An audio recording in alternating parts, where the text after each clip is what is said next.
If you're still waiting for things to go back to normal, I've got news for you. Normal isn't coming back, and deep down, you know it.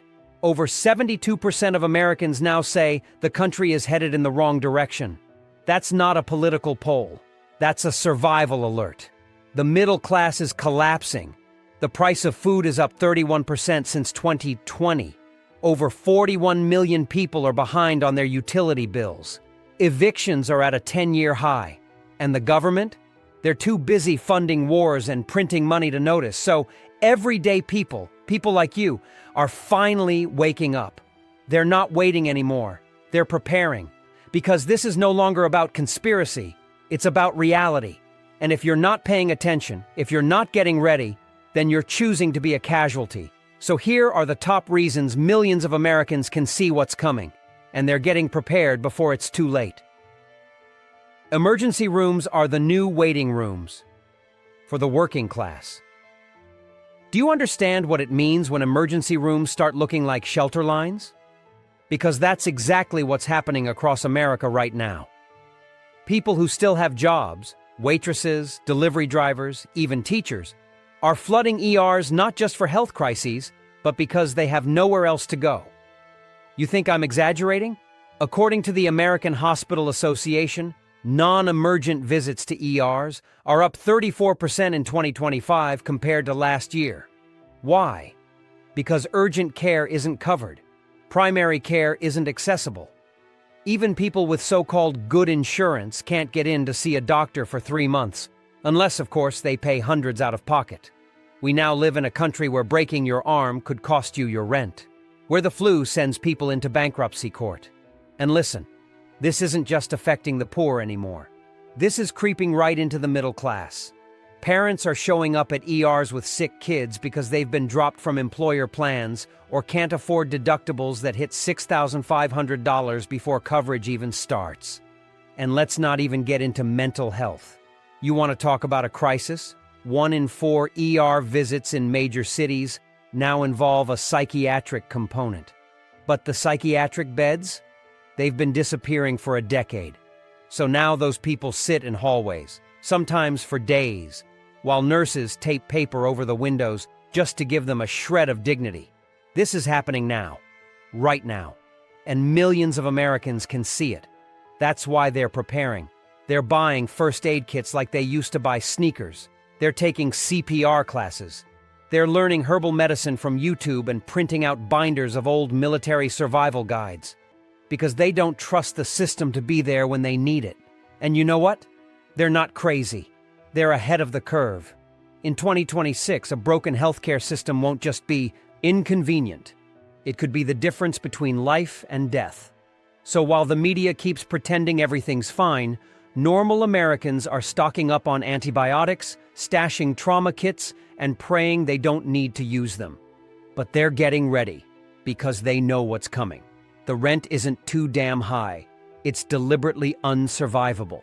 Let's stop pretending this is some kind of accident. This rent crisis, it's not just an unfortunate coincidence. It's not inflation. It's not the market doing its thing. It's engineered, plain and simple. Corporate landlords, hedge funds, and foreign investors now own 1 in 7 single-family homes in the United States. That number was 1 in 60 just 10 years ago. Think about that. A home used to be something you bought to build a life. Now it's a commodity, a gambling chip, an Airbnb empire. And the result? Average national rent has crossed $2,800 a month. And in cities like Austin, Phoenix, and Miami, it's well over $12,800. Meanwhile, wages haven't moved, not in real terms. In fact, the median household income adjusted for inflation is lower now than it was in 2019. That means families are being financially waterboarded every single month just to keep a roof over their head.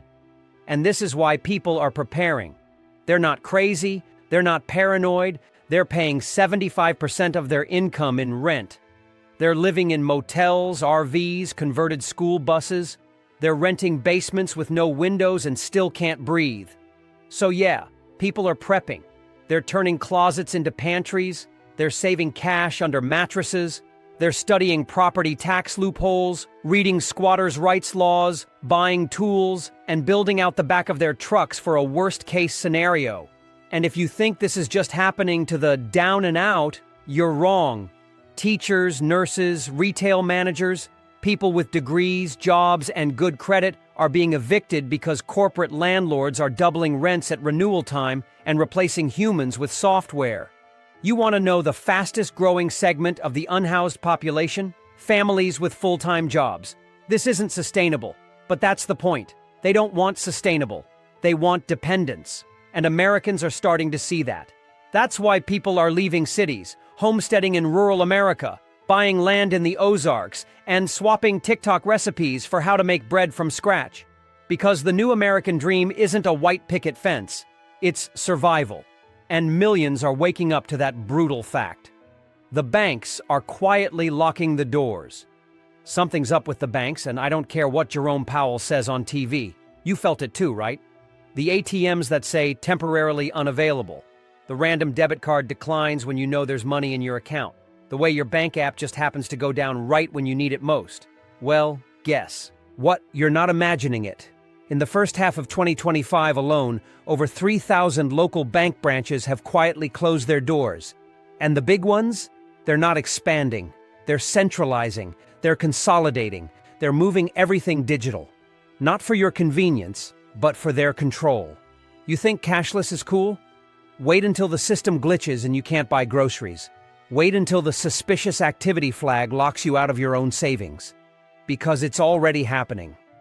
Just this year, Chase froze 17,000 accounts in 1 month due to compliance concerns. Wells Fargo sent notices to customers telling them they couldn't withdraw more than $1,000 in cash without 24-hour notice. And Bank of America? They've started requiring explanations for cash withdrawals over $5,000. Since when do we need permission to use our own money? This is why millions of Americans are preparing. They're pulling out cash. They're buying silver. They're splitting their money across multiple banks. Some are even going old school and hiding bills in ammo boxes and Bibles. Because they understand this. The next financial crisis won't come with sirens. It'll come with silence. 1 minute, you'll be able to buy what you want. The next, you'll be locked out by a technical error that takes days to fix. Or worse, the bank collapses and your direct deposit gone. This isn't a conspiracy theory. It's what happened in Cyprus in 2013. It's what's happening in Lebanon right now. And it can happen here. The FDIC insurance limit? It's $250,000. But that's not the issue. The issue is time. You think the government's going to rush to refund your checking account when the system breaks? No. You'll be in line with everyone else, hoping the digital system turns back on. So Americans are preparing. Not because they're paranoid, because they're paying attention. Schools are quietly collapsing, and nobody's talking about it. You want to talk about something nobody wants to admit? The American school system is falling apart right in front of our eyes, and people are finally seeing it. I'm not just talking about underfunded classrooms and old textbooks. I'm talking about a full-blown systemic breakdown. In 2025, over 35% of teachers nationwide reported planning to leave the profession within 12 months. Not retire, leave. As in, get out now. Why? Burnout, violence, politics, lack of support, and the reality that their paycheck can't even cover their groceries anymore. And when the teachers go, what happens to the system? It buckles. This year alone, schools in at least 18 states have shortened the week to 4 days. Not for the kids, for the staff, because they can't afford to keep full schedules going. There are school buses breaking down because there's no money for maintenance. Cafeteria lunches that look like prison rations. And you know what? Parents have had enough. Millions of them can see the writing on the wall. That's why homeschooling has exploded by over 70% since 2020. And it's not slowing down. In fact, homeschool co-ops and micro-schools are now one of the fastest growing education movements in America. People aren't waiting for the government to fix it. They're pulling their kids out, printing lesson plans, buying solar-powered calculators, downloading Khan Academy videos to external drives in case the internet goes down. Some families are even hiring retired teachers on a cash basis, off the grid, to educate their children in small shared pods. Others are building entire curriculums around survival, economics, self-defense, and critical thinking, because they understand that the next generation won't just need diplomas. They'll need skills. And here's what's terrifying. In many cities, schools aren't just failing academically, they're becoming danger zones. Fights, drugs, lockdowns. Kids are graduating without being able to read a contract or balance a checkbook. And still, they're told to take out $100,000 in student loans for a future that doesn't exist. People are waking up. And when the institutions fail, the families prepare. That's what's happening right now in this country, quietly, all around you. Power grid failures are no longer what-ifs. They're scheduled events. How do you prepare for something that can take your whole life offline in a single second? Because that's exactly what's happening with the power grid. And I don't just mean, oh no, the lights went out. I mean rolling blackouts, grid sabotage, wildfire-triggered shutdowns, and total systemic vulnerability. In 2023 alone, there were more than 160 attacks on the U.S. power grid, up 78% from the year before. That's not a warning. That's a war on infrastructure, and nobody wants to talk about it. The government knows it. The utility companies know it. And now, so do the people. That's why solar generators, propane heaters, and blackout kits are flying off the shelves. People aren't prepping for the apocalypse. They're prepping for next week, because where you live, the outage might not be random. It might be planned. California already preemptively shuts down the grid in high-risk fire zones, sometimes for 3 to 5 days at a time. Texas has told residents they'll need to prepare for load shedding during peak demand. And in the Northeast, utility companies are warning that aging transformers could trigger unexpected cascading failures, which is a nice way of saying total collapse. So what are Americans doing? They're adapting, buying battery banks, installing wood stoves, learning how to cook without power. They're storing shelf-stable food in coolers, running drills for what if the power goes out for 2 weeks. They're printing out maps, copying essential documents to flash drives, downloading entire Wikipedia libraries in offline format.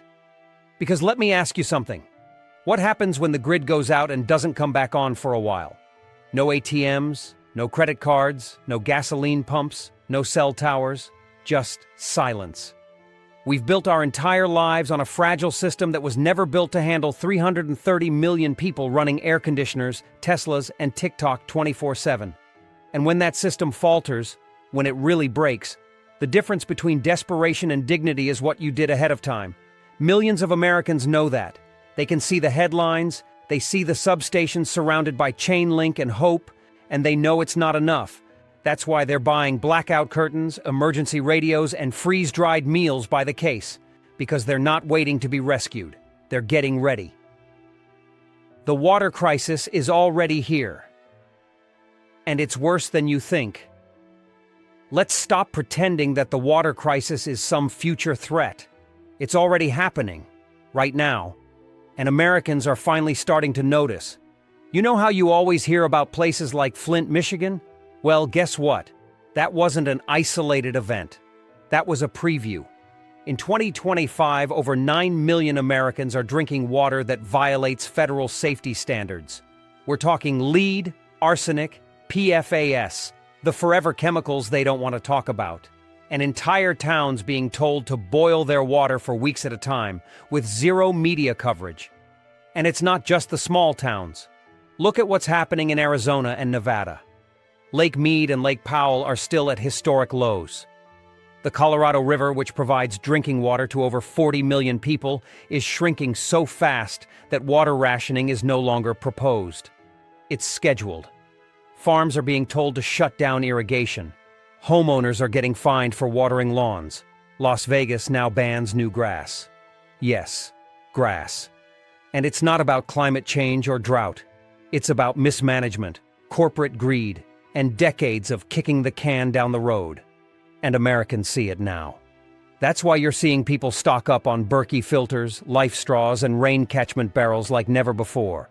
Water storage containers are on back order in half the country. Preppers are learning how to distill their own water, how to purify creek runoff with charcoal and sand. Because here's the truth nobody wants to say out loud. Water will be the next currency, the next shortage, the next emergency. And if you're thinking, I live in the city, I'll be fine. Think again. Cities are even more vulnerable. All it takes is one broken main, one contamination scare, and your entire apartment building is dry. What will you do when there's no water for 3 days, no toilet, no drinking, no showers? What happens when FEMA rolls in with a truck of plastic bottles and tells you there's a 5-hour line? People are seeing what's coming, and they're not waiting around. They're buying filters, learning purification, storing gallons in garages and under beds. Because when the taps run dry, you don't want to be the one still standing there with an empty glass. Grocery stores are turning into landmines, and it's not just about prices.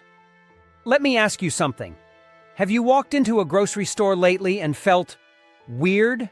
Like something is off? Because you're not imagining it. The vibe has changed, and not in a good way. What used to feel like a boring weekend errand now feels like a risk. Prices are insane, sure. We all know that. But what's worse is that everything feels unstable. The shelves are full one week, then completely bare the next. Milk, eggs, flour, totally normal staples, are missing for reasons no one ever explains. Then they're back, then gone again. It's chaos in slow motion. According to the USDA, food insecurity has risen by 38% in the past 18 months. And we're not just talking about low-income households. People with careers, people who used to donate to food drives, are now quietly standing in line at food pantries. And don't let the slick marketing fool you. Grocery stores are now using AI to decide what gets stocked and when, which means if the algorithm decides your neighborhood doesn't generate high-margin behavior, good luck finding baby formula or affordable produce. And now theft is exploding. Retailers like Target and Kroger are locking up laundry detergent and meat behind plastic cases. Not jewelry, steak.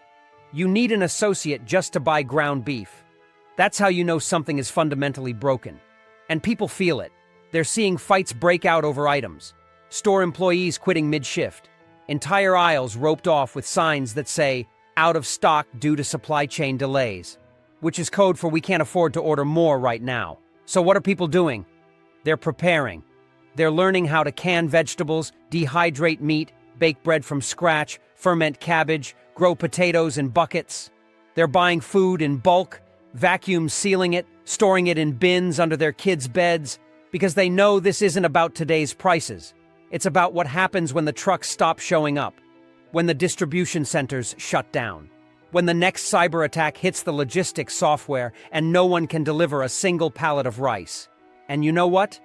That's not paranoia. That's foresight. Millions of Americans can see what's happening. That's why they're getting ready. The middle class is being liquidated in real time. You might not see it if you're looking for fireworks, because this collapse isn't loud. It's quiet. It's subtle. But if you've been paying attention, you already know the American middle class is being erased brick by brick, policy by policy, crisis by crisis. And it's not an accident. It's being done on purpose. Over 60% of Americans now live paycheck to paycheck, and that includes people making 6 figures. Let that sink in. People making over $100,000 a year can't afford their lives. Credit card debt just hit $1.3 trillion, the highest in history. And the average interest rate is now 22.8%. You know what that means? It means millions of people are using debt to survive. They're using MasterCard to buy gas, groceries, diapers, and then paying $200 a month in interest just to tread water. Meanwhile, savings are evaporating. Over 57% of adults have less than $1,000 in savings. And if you think they'll get a break when tax season rolls around, think again. Refunds are shrinking, deductions are tightening, and the IRS just hired 87,000 new agents. You think that's for billionaires? No. The system isn't built to help the middle class. It's built to bleed them. And people are catching on. That's why Americans are liquidating what they can, not just to pay bills, but to prepare. They're selling second cars, cashing out old retirement accounts, buying land, tools, chickens, and solar panels instead of mutual funds, They're learning to flip junk for income. They're downsizing on purpose, not out of defeat, but as a strategy. Because they understand something crucial. Survival isn't about status anymore. It's about leverage. People are trading their old dreams of picket fences and company pensions for new dreams. Being off-grid, being debt-free, being independent from a system that has no intention of helping them. They're forming barter networks. They're taking second jobs not to get ahead, but to stay afloat long enough to build an escape plan. If that's not collapse, I don't know what is. And it's not happening in the future. It's happening right now. The middle class is being drained dry, and the smart ones? They're jumping ship before it sinks. Digital control is already here, and most people don't even see it. People think digital control is something coming in the next few years, maybe with CBDCs or digital IDs or some UN treaty. But the truth is, it's already here, and it's being built around you like a net you won't even realize until it's too late. Look around. 70% of US transactions are now cashless. Tap to pay, mobile wallets, Venmo, PayPal, Zelle. It's convenient, sure. But what happens when the convenience becomes the only option? Ask the people in China, ask the truckers in Canada, ask the wrong person in a Western bank system flagged for suspicious activity and locked out of their own funds. In the US right now, payment processors are quietly flagging purchases of ammo, gold, crypto, even religious donations. You ever heard of the merchant category code system? It's real. It's already active. Your purchases are being categorized and tracked in real time. And in 2025, several states already pushed forward legislation requiring digital ID for certain financial services. It's happening. And when it all connects, your driver's license, your health records, your vaccine status, your banking, your taxes, it won't be called control. It'll be called safety, security. But you won't be able to buy, sell, travel, or work without permission. Sound extreme? It's not. That's literally how digital systems are being designed. Not for freedom, but for compliance. This is why millions of Americans are preparing now. They're pulling cash. They're storing silver. They're transacting in person. They're downloading privacy wallets. They're turning to cash-only bartering networks and peer-to-peer skills exchanges. Some are even moving rural, setting up mesh internet, learning how to communicate without cell towers. Because they understand what's coming. The complete digitization of life, with your behavior permanently tied to your ability to function in society. This isn't paranoia, this is documentation. It's the inevitable result of a system that believes trust means monitoring.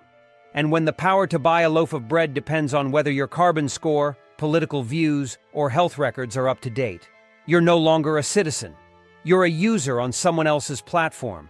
And that's exactly why people are opting out. Quietly, rapidly, because they can see what's happening. And they're not waiting for permission to survive. Americans are preparing because they don't trust the government to protect them anymore. This one's the hardest to say out loud, but we need to. Because this isn't about politics. It's not left or right, red or blue. It's about trust. And that trust is gone. Completely. Millions of Americans are looking around at what's happening and realizing something terrifying. No one is coming to save you. Not FEMA, not the CDC, not the mayor, not the president, not the system. That's not a fringe belief anymore. That's mainstream reality. Want proof? A 2024 Pew Research study showed that only 16% of Americans said they trust the federal government to do the right thing most of the time. 16%. That's not confidence. That's collapse. Think about it. COVID exposed it.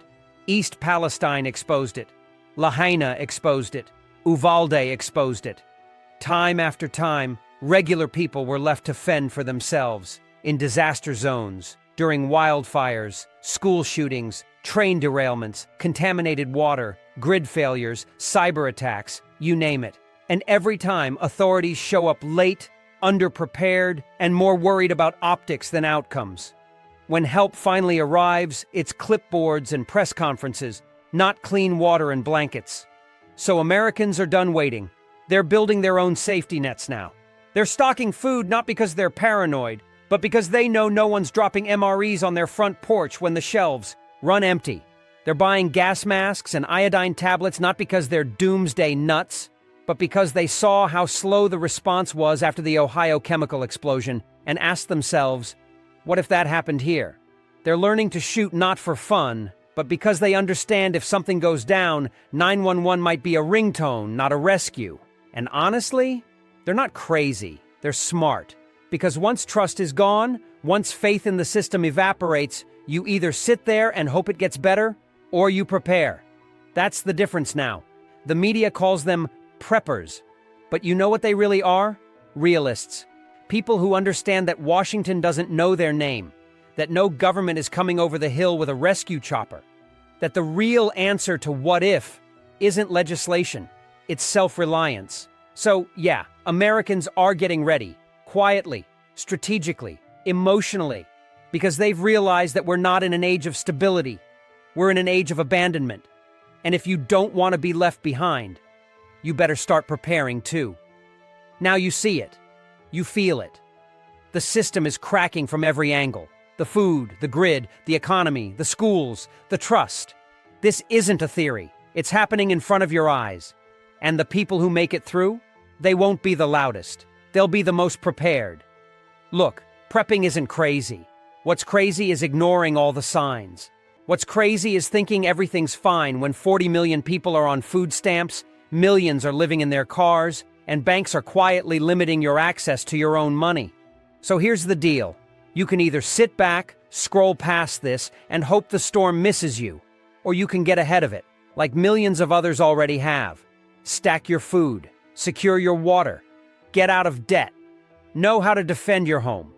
Have a plan for when the lights go out and no one answers 911, because no one's coming to save you, not in time. And you'll wish you'd started sooner. You don't need to panic, but you do need to prepare, because the difference between collapse and survival is what you do right now.